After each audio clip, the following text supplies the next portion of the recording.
Tem uma outra informação, uma outra notícia. Os Estados Unidos intensificaram a ofensiva contra o regime de Nicolás Maduro na Venezuela. 3 navios destroyers da Marinha Americana foram deslocados para o sul do Caribe, próximo à costa da Venezuela, em uma operação que mobiliza mais de 4.000 militares. A movimentação acontece na mesma semana em que a porta-voz da Casa Branca, Caroline Leavitt, declarou que os Estados Unidos usarão toda a força contra o regime chavista. De acordo com a agência Reuters, a gestão Trump quer combater as organizações de tráfico de drogas classificadas como terroristas, incluindo Maduro, que é acusado de narcoterrorismo desde o ano de 2020. Segundo o deputado republicano Carlos Jiménez, os dias de Maduro estão contados. Começar essa com o Roberto Mota, que também acompanha essas movimentações. E muitas pessoas se surpreenderam, principalmente nas redes sociais, com essa movimentação dos Estados Unidos, dizendo que talvez fosse talvez a mais grandiosa, Mota, pelo menos que reúne o maior número de militares. O que a gente pode esperar com o envio desses navios, os militares, para a costa da Venezuela? Eu me lembro que lá atrás, quando nós falávamos sobre a possibilidade de tirar Maduro do poder, você disse o seguinte, não me lembro exatamente quais eram as palavras, mas em resumo, dizendo que se isso acontecesse, seria na base da força. É o único caminho que eu consigo enxergar.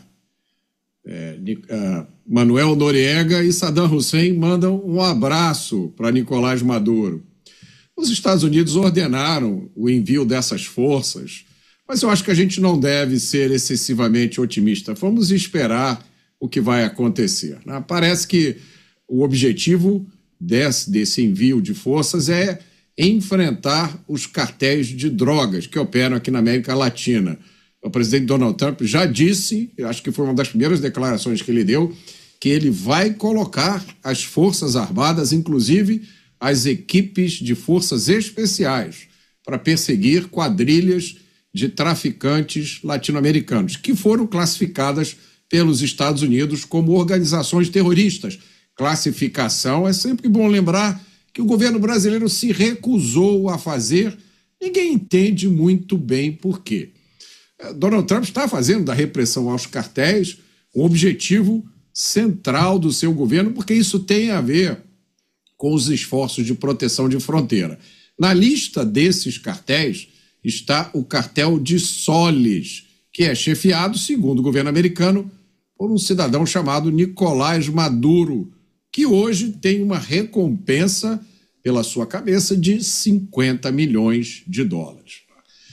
É curioso, eu não deixo de me espantar de encontrar brasileiros, inclusive brasileiros que não são de esquerda, que são críticos dessas ações dos Estados Unidos, dizendo que isso viola a soberania dos países. Mas algumas nações latino-americanas já estão há muito tempo dominadas pelo narcotráfico. Não sobrou soberania nenhuma. Você, Bruno Mozo, o que representa essa ação norte-americana na costa da Venezuela? O que a gente pode esperar? O que me chamou mais atenção em meio a tudo isso foi uma matéria que saiu na Folha de São Paulo, e a matéria era para mostrar que o navio militar enviado pelos Estados Unidos, pasmem, tem mais poder militar e bélico do que a Venezuela. Será que surpreendeu alguém? Chega a ser impressionante quando a gente olha as imagens dos milicianos. Eu estive 3 vezes na Venezuela. A última vez foi para produzir um documentário portanto, eu convivi bastante tempo ali. Realmente a situação ela é completamente urgente. 93% da população está abaixo da linha da pobreza. 93% da população. Então, quando a gente olha esse ponto que o Mota trouxe, que eu estava comentando agora há pouco lá no 3 em 1, me parece muito claro que, segundo dados oficiais do governo americano, 100 mil pessoas morrem nos Estados Unidos por overdose de fentanil apenas. Isso causa aumento de roubos, causa insegurança nas grandes cidades, as overdoses com custo, tudo isso são custos para o Estado que já está, os Estados Unidos, extremamente endividado. Portanto, quando a gente pensa apenas se os Estados Unidos estariam invadindo uma soberania de um país, esse país mantém sob ditadura, uma população que é a maior fuga, 20% da população venezuelana fugiu, em tempos de paz é a maior fuga de ser humano, drogas que passam pela Venezuela, que passam pela Bolívia, Colômbia e pelo Brasil. E não é à toa que há poucos dias os Estados Unidos colocaram as grandes organizações criminosas como terroristas. Será que vai entrar em algum momento as facções criminosas aqui do Brasil, que eles já mapearam que uma boa parte da droga passa por aqui para chegar aos Estados Unidos e ser vendida por um preço extremamente mais alto do que é vendido aqui na América Latina?